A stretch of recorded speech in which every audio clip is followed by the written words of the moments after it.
Tollywood action hero మ్యాచో star Gopichand వరుస సినిమాలతో full బిజీగా గడుపుతున్నాడు. ప్రస్తుతం ఆయన సంకల్ప్ రెడ్డి దర్శకత్వంలో భారత వర్ష అనే భారీ ప్రాజెక్టులో నటిస్తున్నాడు. ఇటీవల విడుదలైన ఈ చిత్ర గ్లిమ్స్కు ప్రేక్షకుల నుండి మంచి స్పందన లభించింది. ఈ సినిమా కోసం గోపీచంద్ తన లుక్ను పూర్తిగా మార్చుకోవడం విశేషం. దీనితో పాటు కుమార్ సాయి అనే నూతన దర్శకుడితో ఆయన మరో సినిమా చేయబోతున్నాడు. ఈ చిత్ర షూటింగ్ మెజారిటీ భాగం లండన్లో జరగనుండగా సీనియర్ నిర్మాత బీవీఎస్ఎన్ ప్రసాద్ దీనిని నిర్మిస్తున్నారు. తాజాగా గోపీచంద్ తన లైనప్లో మరో క్రేజీ ప్రాజెక్ట్ను చేర్చాడు. ప్రముఖ స్టంట్ మాస్టర్ వెంకట్ ఈ సినిమా ద్వారా దర్శకుడిగా పరిచయం కాబోతున్నాడు. ఇది పూర్తి స్థాయి హై వోల్టేజ్ యాక్షన్ డ్రామాగా తెరకెక్కనుంది. ఈ చిత్రాన్ని 70mm ఎంటర్టైన్మెంట్స్ పథకంపై నిర్మించనున్నారు. ప్రముఖ సంగీత దర్శకుడు శామ్ సిఎస్ ఈ చిత్రానికి స్వరాలు అందించనుండగా పలువురు టాప్ టెక్నీషియన్స్ ఈ ప్రాజెక్టులో భాగం కానున్నారు.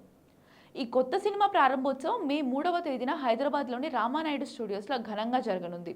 దీనికి సంబంధించిన అధికారిక ప్రకటన త్వరలోనే వెలువడనుంది. ప్రస్తుతం చేతిలో ఉన్న ప్రాజెక్టులను పూర్తి చేసిన వెంటనే గోపీచంద్ ఈ యాక్షన్ డ్రామా షూటింగ్లో పాల్గొంటాడు.